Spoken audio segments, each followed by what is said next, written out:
I have spent my life searching for the answers that my father and my father's fathers failed to find. Who were the precursors? Why did they create the vast monoliths that litter our planet? How did they harness eco, the life energy of the world?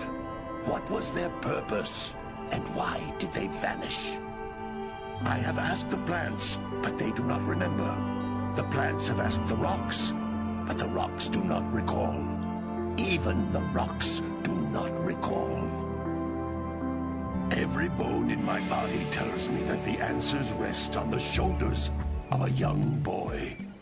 Oblivious to his destiny, uninterested in the search for truth, and rejecting of my guidance.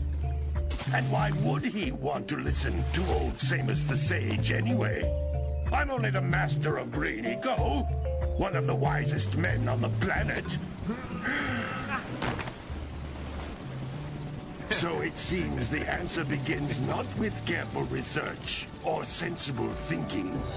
Nay, as with many of fate's mysteries, it begins with but a small act of disobedience. Hey! Jack, old green stuff told us not to come here.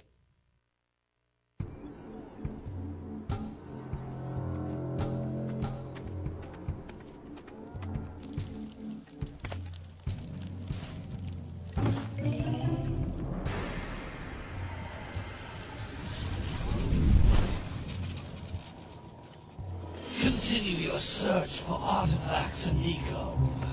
If the locals possess precursor items, you know what to do. Deal harshly with anybody who strays from the village. We will attack it in due time.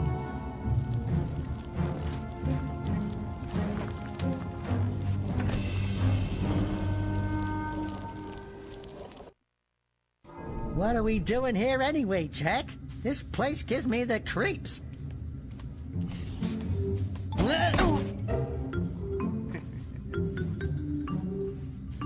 Huh? Oh, stupid precursor junk. Eek! What is that dark ooze? It sure don't look friendly. The sage yaps on about the precursors that built this place all the time. Where did they go? Why did they build this crud? Now, I like precursor orbs and power cells as much as the next guy. But if you ask me, they must have been real losers. Wow! How did you do that?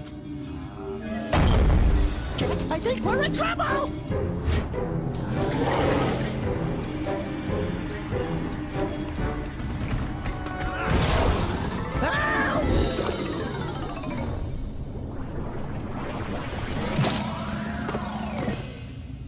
Man, that stung! I told you we shouldn't have come here, and you listened! What?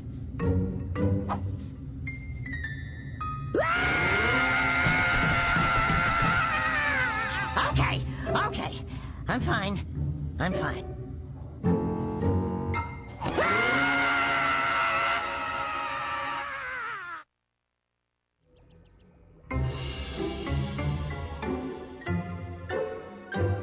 What in green tarnation do you two want? I was...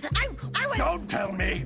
Instead of heeding my wisdom, the two of you went mucking around in the only place that I told you not to go. Misty Island. That's right, and then... And, Daxter, you finally took a much-needed bath, but in a bathtub filled with dark eco. Look, old man, are you gonna keep yapping, or are you gonna help me out of this mess? I'm gonna keep yapping, because in my professional opinion, the change is an improvement. And besides, I couldn't help you if I wanted to. What? There's only one person who has studied Dark Eco long enough to have a chance at returning you to your previous form. Carl Acheron, the Sage. But he lives far to the north. Far, far to the north. Nobody has spoken to him in ages. I would teleport you there, but I can't do that either. None of the three sages that maintain the other teleporter gates have seen fit to turn their ends on for quite a while. The only other way north is by foot through the Fire Canyon, but its volcanic soil is hot enough to melt precursor metal. You can't just walk through it. But you could fly over it, if you had a zoomer equipped with a heat shield. I just happen to be working on such a thing at this very moment. All I would need is 20 power cells to give it enough energy to withstand the canyon's heat. Isn't that right, Daddy? Yes, Kira, that might work. But where are a boy and a half going to get 20 power cells? From the villagers. Most of them have a power cell or two stashed away somewhere. And even if they aren't willing to just give them away, greasing their palms with a few precursor orbs should do the trick. And I bet there are even more of them out in the wilds just waiting for some brave adventurer to find. Well, we've got the brave adventurer at least. Brave adventurer? You two couldn't find your way out of the village without training. Before you do anything else, you better go through the warp gate and get some practice on Geyser Rock. We won't find any more of that dark gooey eco stuff, will we? 'Cause I'd hate to fall in again and turn into you. Get in there before I turn you both into ferns.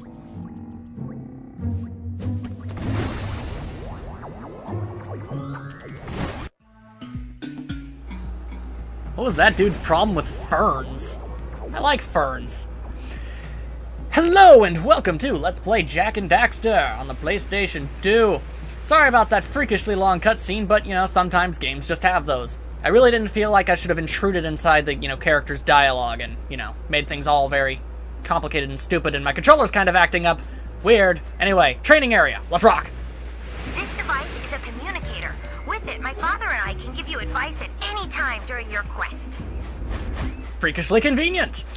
Well, now I guess I'll just go to the basic controls. You just move around, you can jump, double jump, because, every game you gotta be able to defy physics like that. You can punch, you can do a Crash Bandicoot twirly dealer, and all the like, and there we go. We're gonna have some fun. This is a good game. It's a dang good game, I gotta admit, because I'm a big, like I said in the past, I'm a big fan of the PlayStation 2 trio of series that are amazing and awesome. Anyway, Jak and Daxter ain't capable of a lot of stuff, but they're capable of enough to be very good adventurers. These floating egg-shaped things are precursor orbs. Collect enough of them, and some of the villagers will give you a power cell in exchange. As far as I can tell, this is this universe's currency. Not quite sure why, but whatever. Different worlds, different economics, I guess. Either way, training dummies. Gonna punch them! And when I said that these Jak and Daxter have the abilities to be decent adventurers, well, that's halfway true. Jak has great abilities that can do it. This is a power cell, the most important precursor artifact you can find. You need to collect 20 of these so I can power the heat shield for your A-Grav zoomer. If we're being perfectly honest with ourselves, Daxter is nothing more than just comedic relief, as we'll soon see. Strike a pose! Really, that's all Daxter will ever do. Hang out on your shoulder, spin around, and do dances whenever you do stuff, and during cutscenes he'll say obnoxious things. But that's okay, because he's obnoxious in a likable way, if you can believe it. Either way, smashy smashy! Hey, you found one of my scout flies. I sent 7 of them to each area to look for power cells, but the lurkers must have captured them all. Not sure why they'd do that, but whatever. Ow.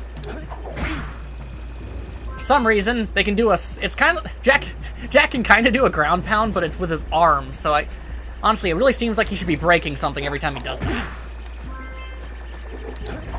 Like, how is he not breaking his forearms every time he dives onto the ground? Whatever species Jak is. Tough. It's a very tough species. Heyo! Power cell. Mine.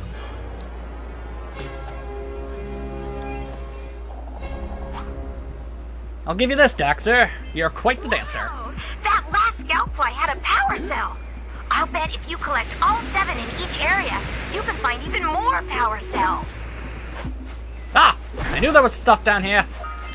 Ah, yes. Yeah. I'm sorry about my inability to speak. Weird, he should have explained what this stuff is. Whatever, ignore it, I'm just having a spaz. I forgot completely what I was talking about, but whatever, we found some stuff. That's what matters. Get over here, and Mr. Green Sage. That's Blue Eco, which contains the energy of motion. Blue Eco allows you to run fast, break boxes, and even activate some precursor artifacts when you get near them.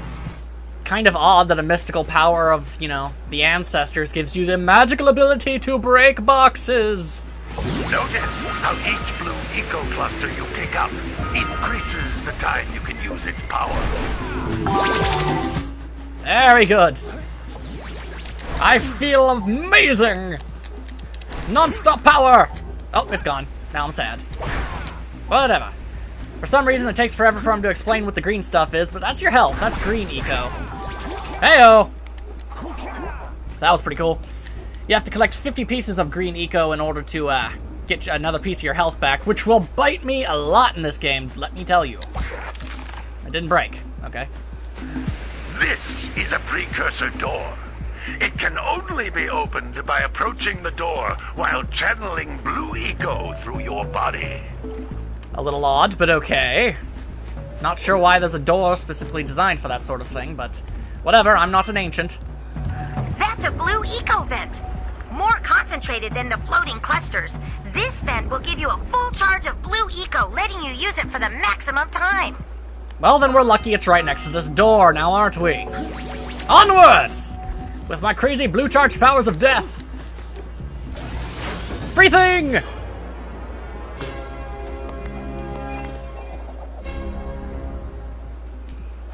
There we go. Good work! The blue eco caused the door to open. With blue eco, you can breathe energy into all kinds of precursor artifacts that have lain dormant for years. Huh. Little odd, but okay.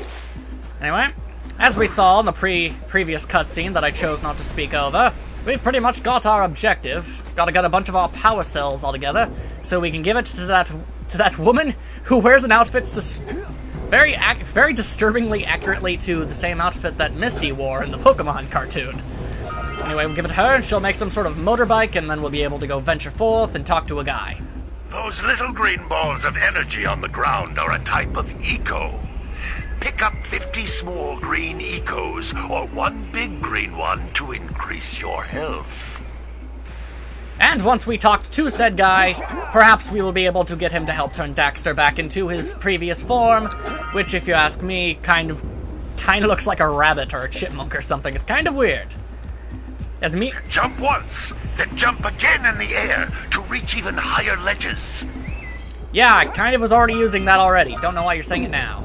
Whatever, old man. I don't need you. Anyway, as mean as it is to say, Daxter, you kinda do look better this way. And that's all of the precursor orbs that we found that can be found in Geyser Rock. So that's awesome.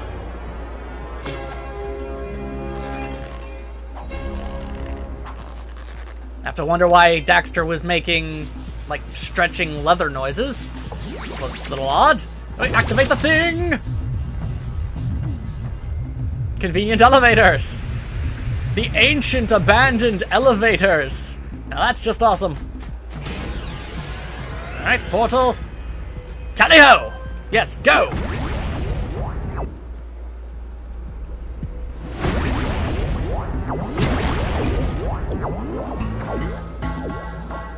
Good training, boys. But that's nothing compared to the challenges that lie ahead.